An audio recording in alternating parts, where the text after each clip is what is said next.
le silence nous est apparu d'une importance capitale pour la vie intérieure. Si la nécessité nous oblige à le rompre pour demander quelque chose au supérieur, il faudra cependant le garder intérieurement par une attitude pleine d'humilité. Humilité et silence vont presque toujours ensemble. L'âme qui est unie à Dieu est forte et silencieuse au milieu des contrariétés.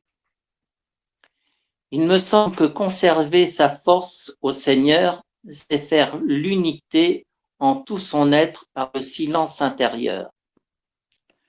Une âme qui discute avec son moi, qui s'occupe de ses sensibilités, qui poursuit une pensée inutile, un désir quelconque, cette âme disperse ses forces. Combien elle est indispensable, cette belle unité intérieure de l'âme qui veut vivre ici-bas de la vie des bienheureux, c'est-à-dire des êtres simples, des esprits. L'œil de son âme, éclairé par la lumière de foi, avait reconnu son Dieu sous le voile de l'humanité, et dans le silence, dans l'unité de ses puissances, elle écoutait la parole qu'il lui disait.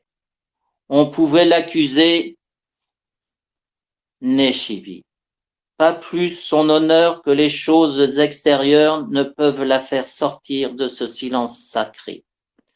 Ainsi en est-il de l'âme entrée dans la forteresse du saint recueillement. L'œil de son âme, ouvert sous la clarté de la foi, découvre son Dieu présent, vivant en elle. À son tour, elle demeure si présente à lui dans la belle simplicité qu'il la garde avec un soin jaloux.